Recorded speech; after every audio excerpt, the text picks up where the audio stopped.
School thugs bullies the old principal, unaware that he is a retired Yakuza member. The halls of Roosevelt High fell silent as Jason Carter's footsteps echoed against the lockers. Students pressed themselves against the walls, eyes downcast, backpacks clutched to their chests like shields. No one made eye contact. No one dared. Jason didn't walk through Roosevelt High, he prowled through it, a 17-year-old predator in a designer jacket, surrounded by his crew. The Red Stripes they called themselves, named for the crimson bandanas they wore around their wrists.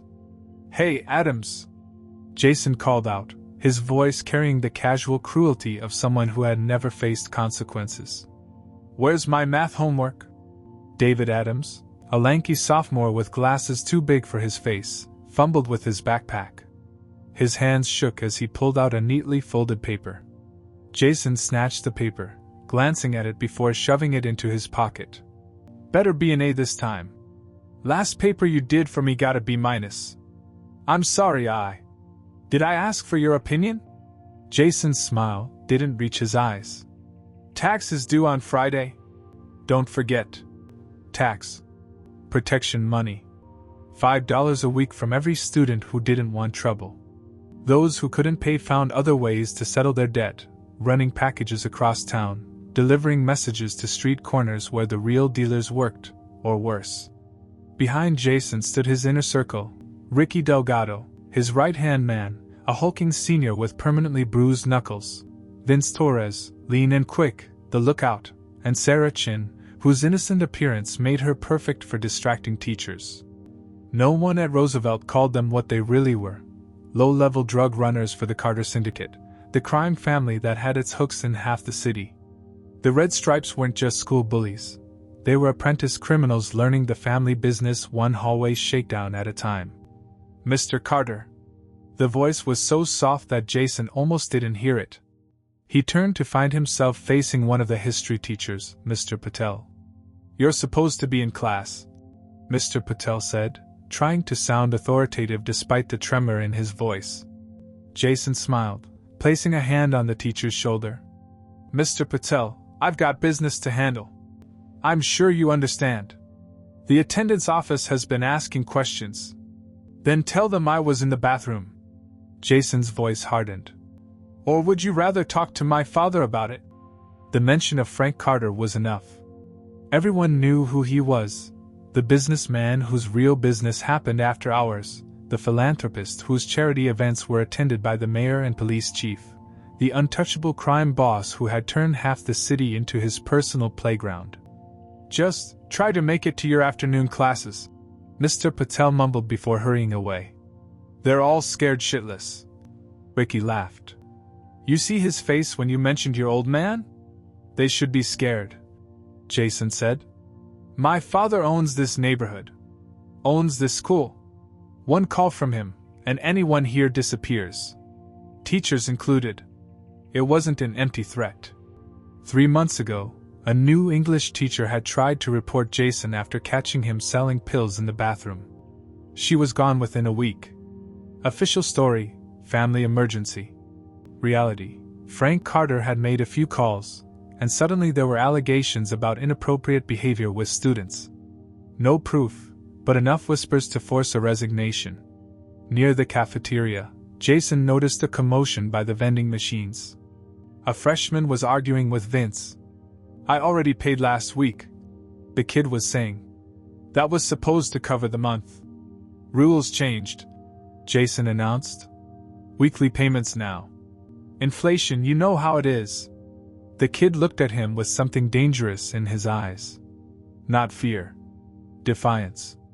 "That's bullshit," the kid said. "You can't just change the rules." The cafeteria went dead silent. Jason's smile widened. "I think you're confused about something important here. I don't follow rules. I make them." The kid swung at him. A wild punch that caught Jason on the jaw, snapping his head back. For a moment, no one moved. Jason touched his lip, looked at the blood on his fingertips, and laughed. Then Ricky and Vince were on the kid, dragging him out the side door toward the athletic fields while Jason followed calmly behind. No teachers intervened. No security guards appeared. After school, rumors spread about the new kid. Some said he was in the hospital. Others claimed he'd been taken from the field in a black SUV. By the next day, his locker had been emptied and his name removed from class rosters, as if he'd never existed at all. Principal Kazuo Takeda's office issued a brief statement that the student had transferred due to family circumstances. No one questioned it. Kazuo Takeda himself was a mystery. The old Japanese man had appeared 2 years ago, appointed by the school board despite having no obvious qualifications. He walked with a wooden cane, spoke softly, and rarely left his office. His hair was a shock of white above dark, weathered skin, and his hands trembled slightly when he held papers. "What's the deal with that old Japanese dude anyway?" Jason asked Sarah as they watched Principal Takeda limp across the parking lot to his modest sedan. "My mom says he's just a placeholder. The board needed someone who wouldn't ask questions when students suddenly transfer. He looks like he might drop dead any day," Ricky added. "Probably scared of his own shadow." Jason watched the old man struggling to open his car door, the wind nearly knocking him off balance. Something about Takeda's weakness disgusted him. "You know what?" Jason said, a new idea forming. "I'm bored with freshmen and math teachers. Too easy." He nodded toward Takeda's car. "Let's see what it takes to make the old man break." "What did you have in mind?" Ricky grinned. "Let's find out if there's anything behind those dead eyes. Everyone has a breaking point." As Takeda's car pulled away, Jason felt a surge of anticipation. The freshmen were boring. The teachers were predictable. But the principal, the quiet, limping old man who never showed emotion, that was a challenge worthy of a Carter. "Tomorrow," Jason decided. "We start tomorrow." What Jason couldn't see was the rearview mirror of Takeda's car, where dark eyes watched the group of teenagers with neither fear nor anger, only a cold, calculated patience honed through decades of much more dangerous games. The janitor discovered the mess first.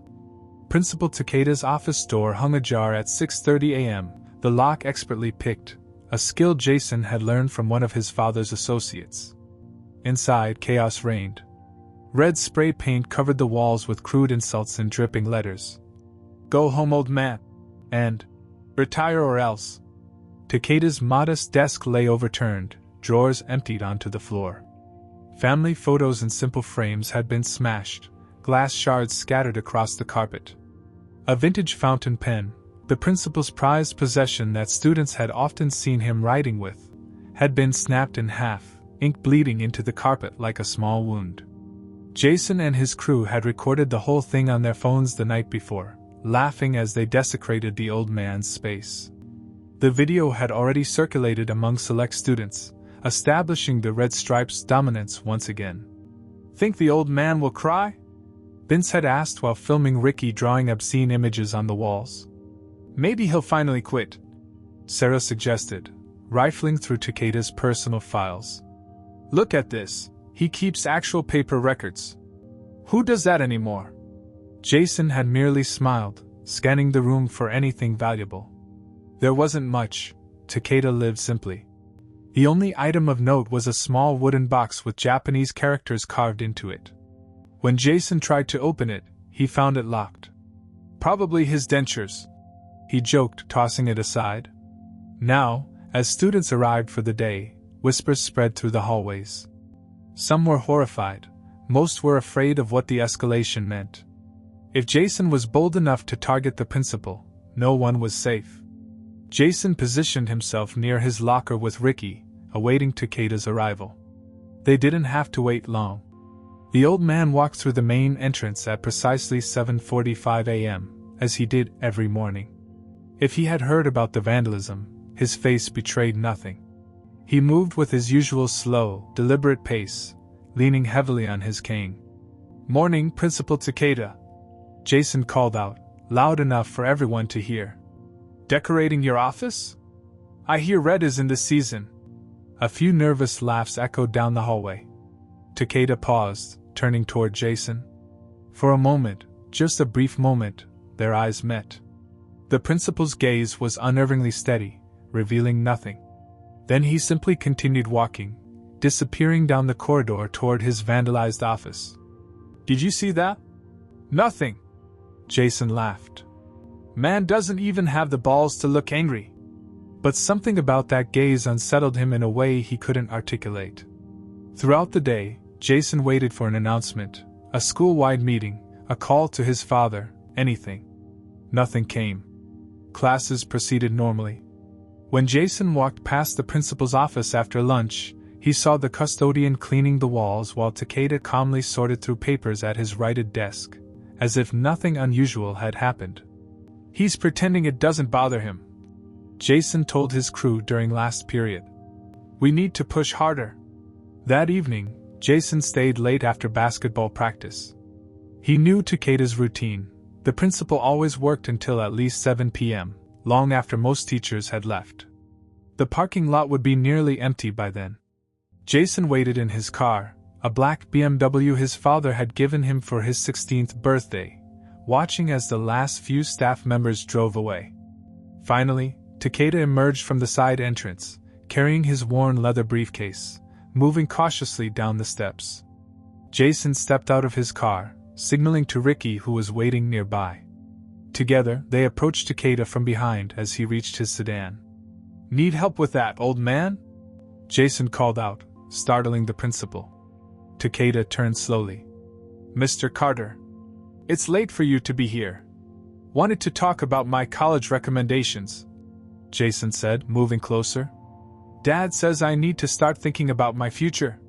Make an appointment during office hours," Takeda replied, turning back to unlock his car. Jason moved quickly then, knocking the cane from Takeda's hand. The old man stumbled, catching himself against the car. "Oops," Jason said. "So clumsy of me." With a quick shove, he pushed Takeda to the ground. The older man fell awkwardly, his briefcase spilling open, papers scattering in the evening breeze.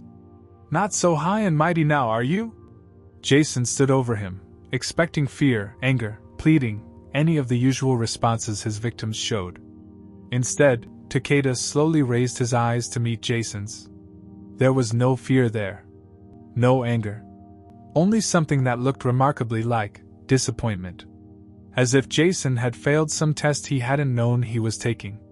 "You are better than this, Jason Carter," Takeda said quietly. "Or you could be." The words, so unexpected, momentarily robbed Jason of his usual cruelty. He stepped back as Takeda gathered his scattered papers, refusing Ricky's offered hand, and slowly rose to his feet unaided. The principal retrieved his cane, straightened his jacket, and walked to his car without another word or glance in their direction. "What the hell?" Ricky muttered. "That was weird." Jason masked his confusion with a laugh. "He's scared. Didn't want to show it." But as he watched Takeda's taillights disappear from the parking lot, Jason felt a strange unease. He had expected the principal to report him, to fight back, to show some reaction. The complete lack of response was maddening. "Tomorrow," Jason promised himself. "Tomorrow he breaks." The Carter estate sprawled across 5 acres of prime real estate overlooking the city. Modernist architecture of glass and steel, it resembled a corporate headquarters more than a home, fitting for a man whose entire life blurred the line between business and brutality. Inside the minimalist dining room, Frank Carter cut into a perfectly cooked steak, barely listening as his son recounted the day's exploits. Frank was a study in controlled power, mid-50s, salt and pepper hair precisely cut, custom suit even at home, and hands that looked too manicured to have once broken men's jaws with ease. "And then the old man just stared at me," Jason was saying, gesturing with his fork. "Didn't even call security or threaten to expel me. Nothing." Frank grunted noncommittally, scrolling through messages on his phone. The family business never slept, and several shipments were coming in from South America tonight. "I pushed him to the ground in the parking lot," Jason continued, seeking the approval his father rarely offered. "Knocked his cane away. You should have seen him scrambling around for his papers." This caught Frank's attention. Not because of the cruelty, Frank had ordered far worse, but because of its pointlessness. He raised his eyes from his phone. "The principal?" Frank asked, setting down his utensils. "You're wasting time on school administrators now? I thought you had the basketball coach handling your grades." "This is different," Jason insisted. "This guy looks at me like I'm nothing. Everyone else is terrified, but he acts like I'm just some kid." Frank returned to his steak. "So he's not afraid. Some people are too stupid to know when to be scared." "Yeah, well, it's getting under my skin. But we'll see how tough he is when I take it up a notch tomorrow." "What's this principal's name?" Frank asked, more from boredom than interest. "Takeda. Kazuo Takeda. Some old Japanese dude." The knife in Frank's hand froze mid-cut. A muscle twitched in his jaw as his head snapped up, eyes suddenly alert in a way Jason had rarely seen. "What did you just say?" Frank's voice dropped to a dangerous whisper. "Takeda.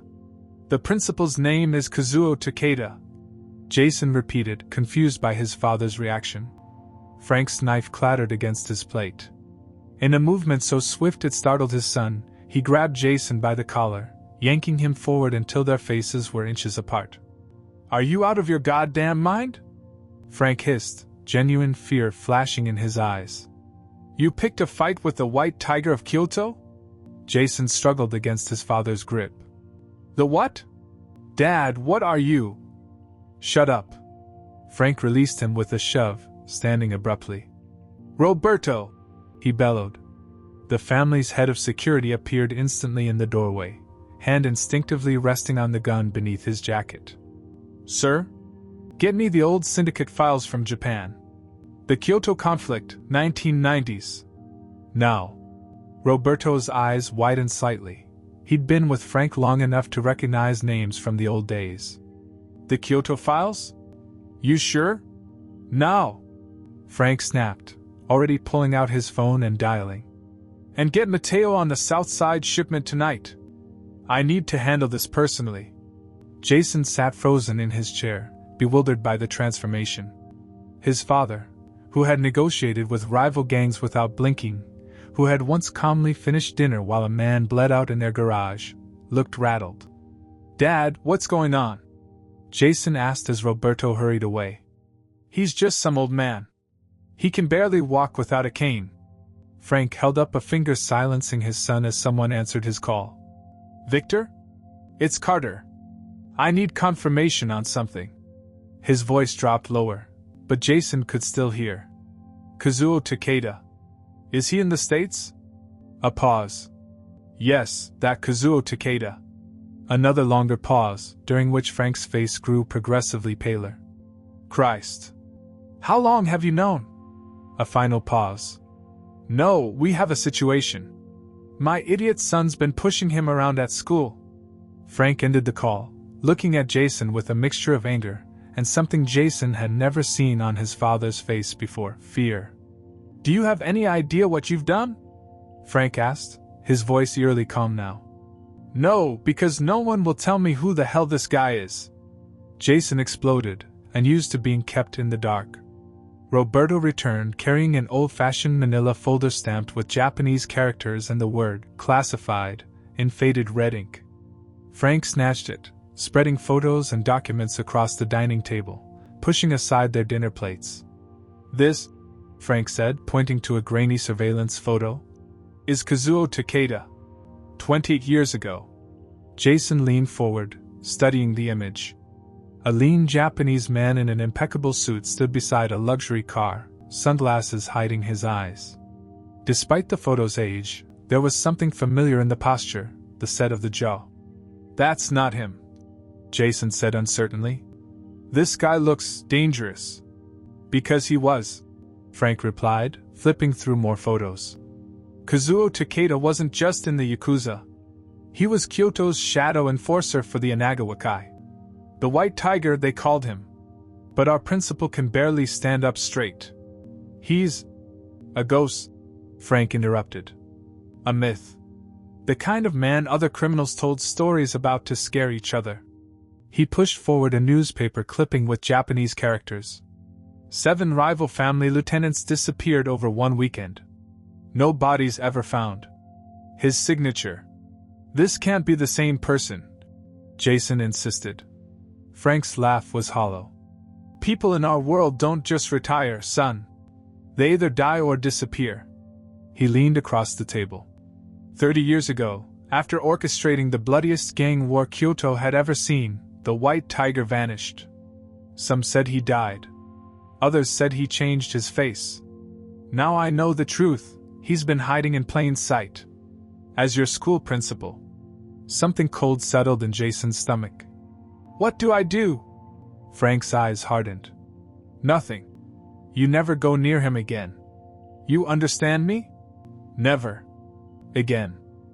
The basement of the Carter estate felt like a war room. Maps of the city spread across tables, security feeds on multiple screens, and armed men stationed at every entrance. Frank hadn't mobilized like this since the Rivera cartel tried moving into their territory 3 years ago. Jason sat in silent disbelief as his father pulled up old digital archives on a laptop, records salvaged from his overseas connections. The White Tiger of Kyoto wasn't just a gangster, Frank explained, his voice tight with controlled fear. In our world, there are soldiers, there are captains, there are bosses, and then there are legends. He turned the screen to show a series of police reports, all with the same conclusion, unsolved.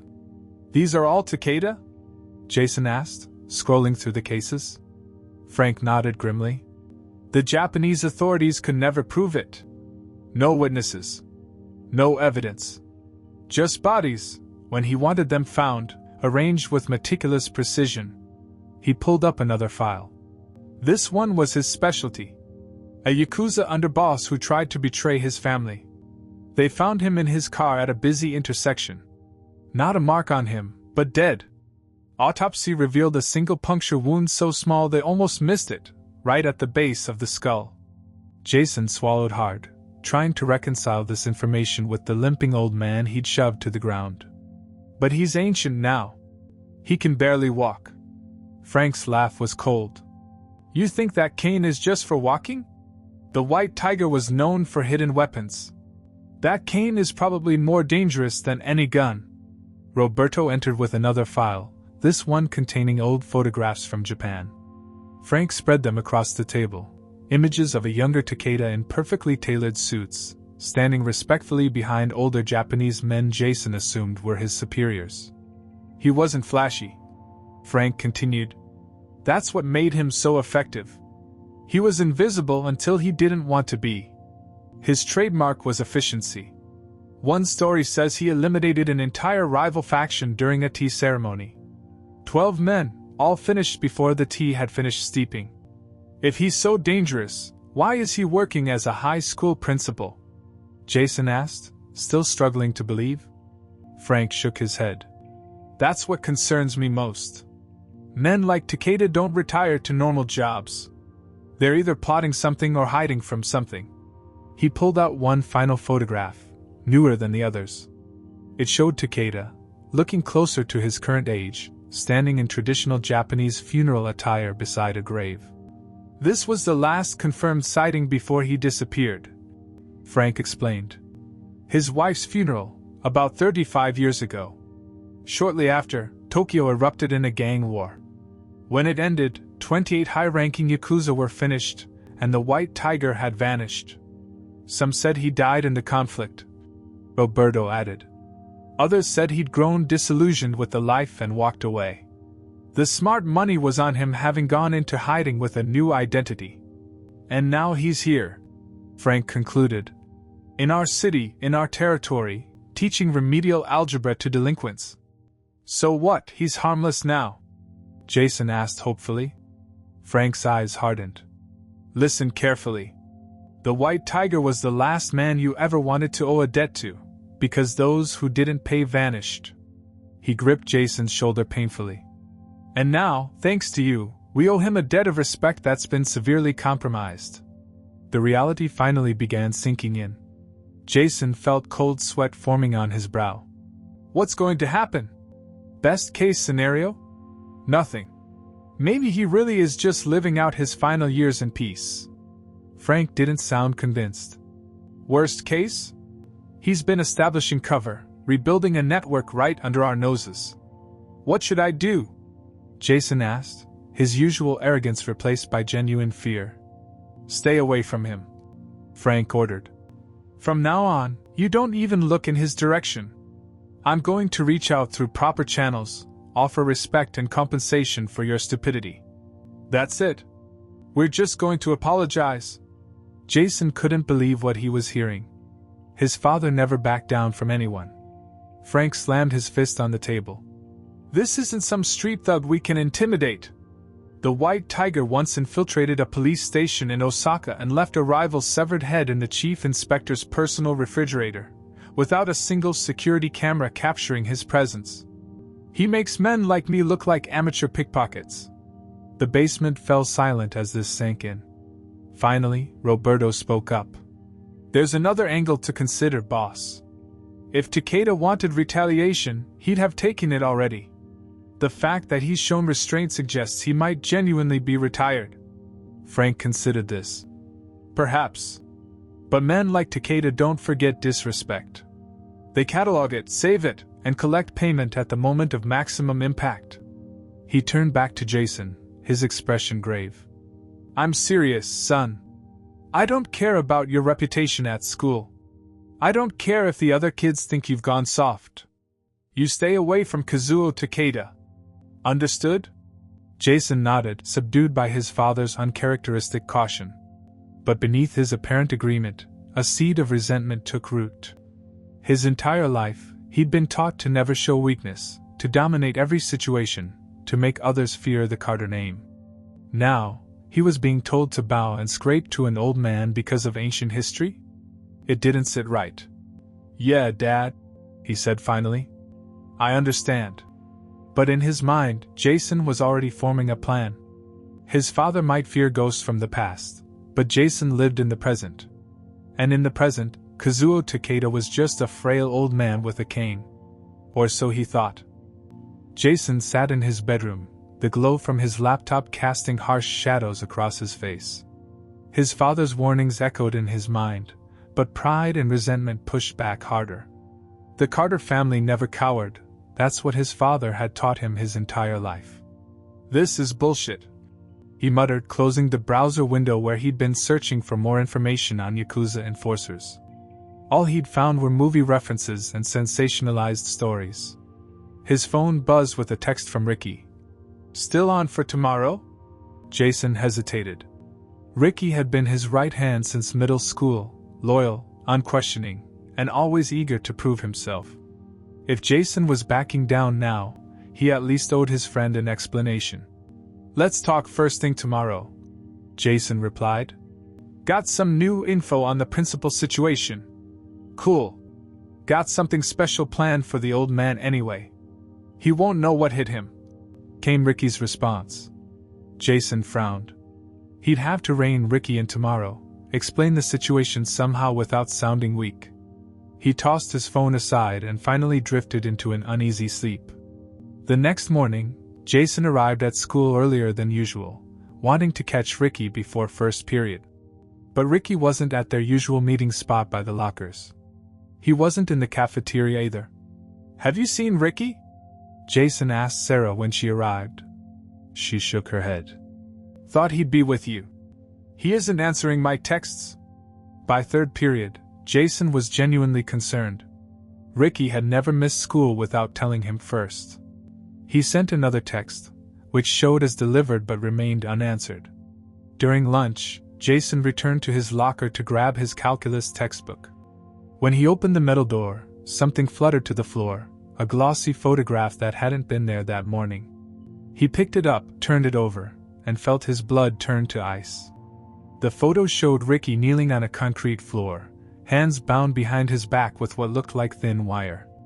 His usually defiant face was pale with terror, a thin line of blood trickling from his split lip.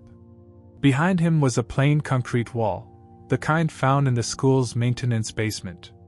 A yellow post-it note was stuck to the corner of the photo. In elegant, precise handwriting it read, "Children should not play with knives they cannot hold." Jason's heart hammered against his ribs. He crumpled the note in his fist, looking wildly around the hallway.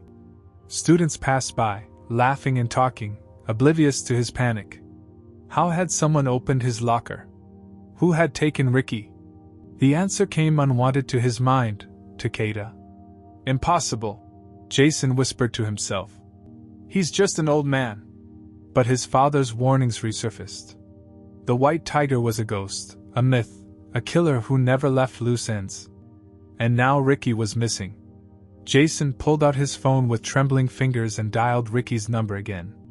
This time, someone answered, but there was only silence on the other end. "Ricky?"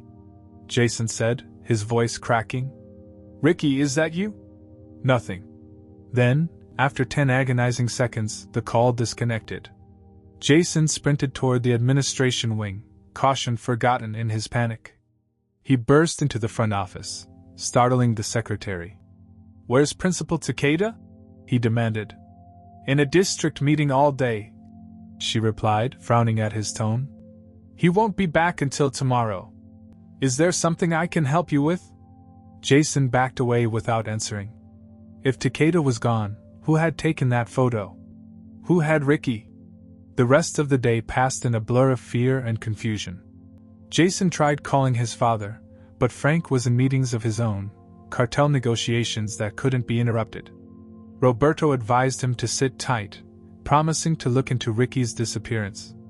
"Don't do anything stupid," Roberto warned. "Your father was clear about not escalating this situation." By evening, Jason was frantic. He drove to Ricky's house, where Ricky's confused mother said she thought he was staying at Jason's for a group project. She hadn't been concerned when Ricky texted her that morning, from Ricky's phone, explaining the arrangement. That night, Jason barely slept, jumping at every sound, checking his phone obsessively for messages from Ricky. None came. When morning finally arrived, Jason dragged himself to school, hollow-eyed and jittery. He was walking toward his first class when he froze mid-step. Ricky was at his locker, methodically arranging books as if nothing had happened. "Ricky!" Jason sprinted down the hallway, grabbing his friend by the shoulders. "Where the hell have you been? Are you okay?" Ricky stared back with empty eyes that seemed to look through Jason rather than at him. "I'm fine," he said mechanically. "Fine? There was a photo in my locker. You were tied up. What happened?" Ricky closed his locker carefully. "Nothing happened. I need to get to class." "Bullshit. Talk to me." Jason tightened his grip, noticing for the first time the faint bruising around Ricky's wrists. Ricky finally met his gaze, and what Jason saw there was worse than any injury, pure, undiluted terror. "Let it go, Jason," Ricky whispered, his voice barely audible. "For both our sakes, just let it go. Did Takeda do this to you? Tell me." Ricky violently pulled away, real emotion finally breaking through. "I'm done, Jason. I quit the Red Stripes. I'm transferring schools next week." He looked around nervously. "My parents are moving us out of state." "What? You can't just—" "I saw things, Jason," Ricky interrupted, his voice cracking. "Things I can't unsee. He showed me what happens to people who cross him." He backed away, shaking his head. "We're children playing in a world we don't understand. He made that very clear." Before Jason could respond, Ricky turned and disappeared into the crowd of students, leaving Jason alone with the chilling realization that his father had been right all along. The old man wasn't what he seemed. And now the line had been crossed. Jason stood outside Principal Takeda's office, hand frozen halfway to the door. The hallway was deserted. Final period had ended 30 minutes ago. Most students and teachers had already left the building, leaving behind that peculiar silence that settles over schools after hours. Every instinct screamed at him to turn around. Ricky's haunted eyes. His father's warnings. The photograph that had appeared in his locker. All signs pointing to the same conclusion. Kazuo Takeda was not someone to be challenged. Yet here he was, propelled by a volatile mixture of fear, anger, and wounded pride. He needed answers. Needed to see for himself what kind of man could reduce Ricky, fearless, loyal Ricky, to a trembling shadow. Before he could reconsider, Jason knocked. "Enter," came the soft voice from within. The office had been restored to its previous neat state. No trace remained of the vandalism from days before, walls freshly painted, desk organized, even the broken picture frames replaced. The only evidence that anything had happened was a new fountain pen resting in a wooden holder.